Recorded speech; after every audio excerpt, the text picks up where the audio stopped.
Be Africana here. Today we're looking at this sleeve. To start this sleeve, I'm starting with my basic pattern.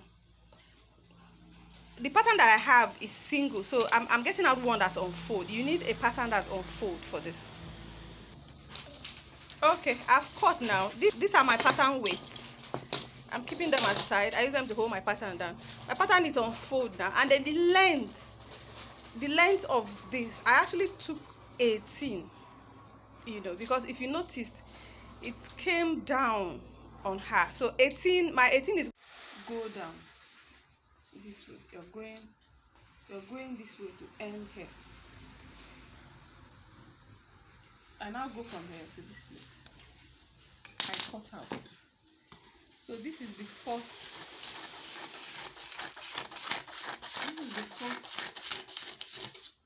This is one now. Then you need it like this too. So I now use this to cut out another one.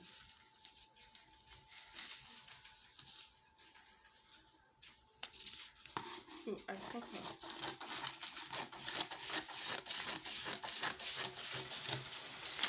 Now, once you've gotten the two, you now place them this way.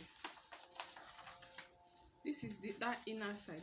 This is where we cut off. I now use sellotape to seal it. So what happens is this now becomes one. Before I now do your slasher. Okay. Look at the shape of the sleeve now. See what I did. I marked slash lines. There's a line here, there's a line here, there's a line here. This is the center of my sleeve. The center of the sleeve before I did my cutout. So from here to here is about 3.5 to 4 inches. That's how you go before you now do the this cut that curve here, which is the tulip curve. Now I mark my center here, You're going to be needing this center when you add the pleats to the shoulder. You notice that there are pleats in the shoulder. So, but this one that I'm cutting here now are going to be adding volume to the sleeve. So I'm going to cut open now. So I'm doing 2 inches here, 2 inches, 2 inches. So I have 2 inches, 2 inches, 2 inches, 2 inches. So at the end of the day, I'm going to have 4 inches here, 4 inches here. It now become 8 inches. So I'm thinking extra 8 inches, extra 8 to 10 inch should be good.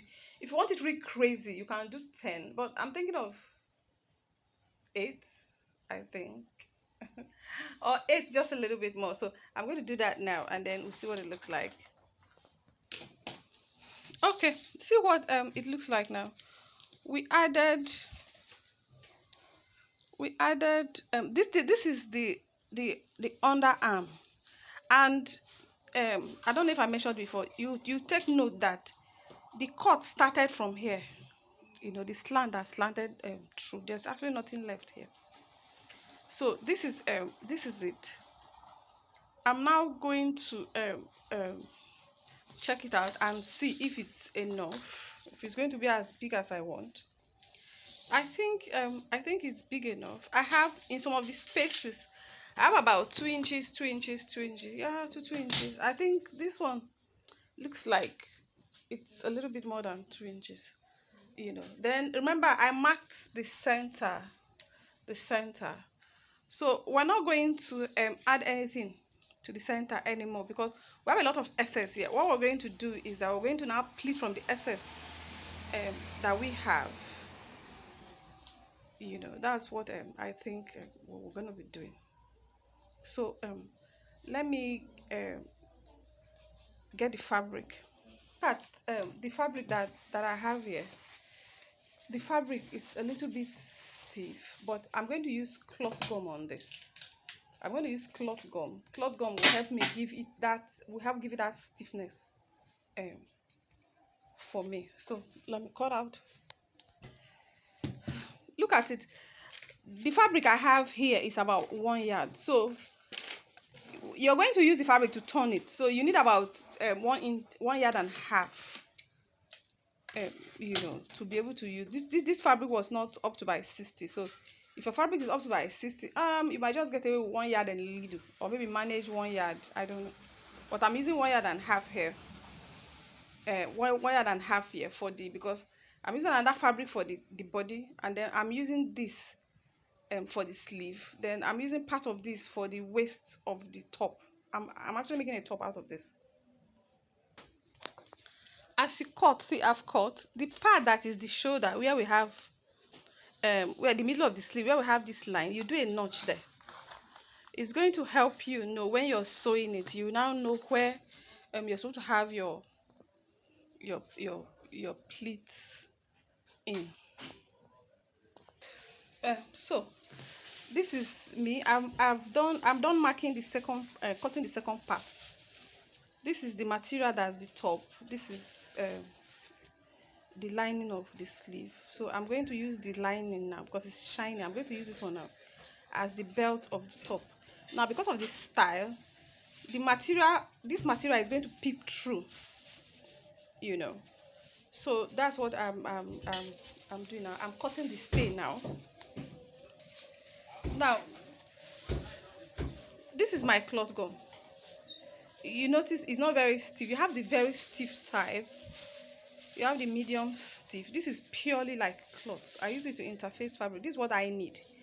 It's going to make it stiffer, but not not crazy stiff. So this is what I'm using.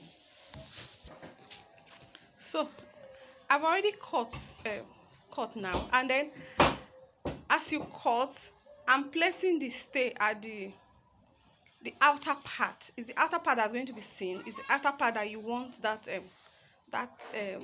you want that look at. I've sewn. I use a little to sew. Look at it. I tried this a little bit different so that you can see. Then after this, now you're going to edge stitch. The edge stitching is very important.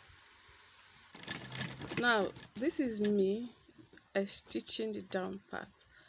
I'm holding my camera here now, my phone, so that's why I can't actually. This is me edge stitching now. You need this to give you a very clean finish.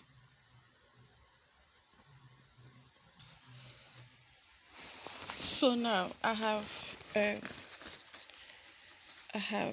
ironed. Look at it. Look at my edge stitch line. See what it looks like. See the other side. See that this is actually sort of pushed in. That's what edge stitching does for you. It's not an option. You have to do it to make it neat. After sewing, we finish sewing. See the stiffness that I have. I realized that it's strong, but I want it a little bit stronger than this. So what I'm going to do now is I'm going to starch it, because I really want it stiff. So that means if I'm doing this next time, I'm going to be looking for the cloth gum that's stiffer than this, something that's sort of stiff. Since I don't have that, I'm going to be using starch. I have this cold water starch here, so I'm going to be turning it into I'm going to be turning it into I'm going to be turning this into a container of very little water and starch it. By the time I'm done starching it, it's dried. We can now sew.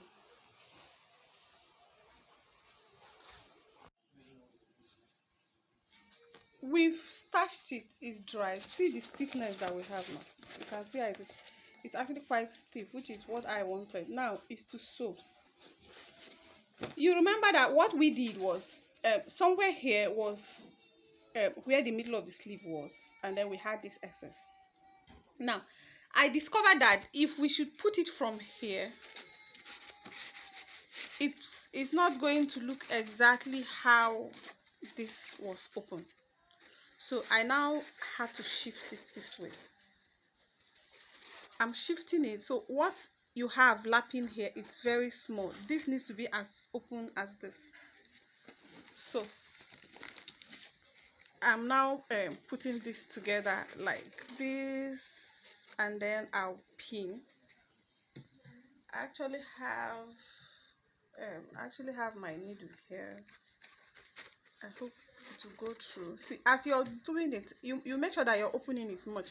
If it covers like this, it's not going to give you that look. You make sure it's as open as this. So my needle is going in now. I'm just using this to hold it. If you can use pins, good, but I think because I'm showing you. Then after I've done two, I'm now going to pleat. I've done this now. I'm now pleating from here to here. That's one pleat. I'm now pleating from here to here. That's two. You notice that I'm not crossing it. If you take this to cross this, it becomes too strong for you, because this already strong as it is. Now I have two. What I'm going to do with this two now is to tack it down, and then I now add one more. I add to the other side. As I'm doing it, look at the body. You see that it's sort of becoming more open and all that. So by the time let me just try and hold it. By the time you do all that, this is the look you're going to get. But I noticed something after using the starch. I noticed that I had some stains that I didn't like. That's why I've actually paused the sewing. I'm going to see how I can like the way it look. If if I still don't like the way it look, I might now have to use another layer of fabric to cover it again. That's what I noticed. I just thought I should share. I hope this is useful. If you've done yours, you let me know what it looks like. My name is B Africana.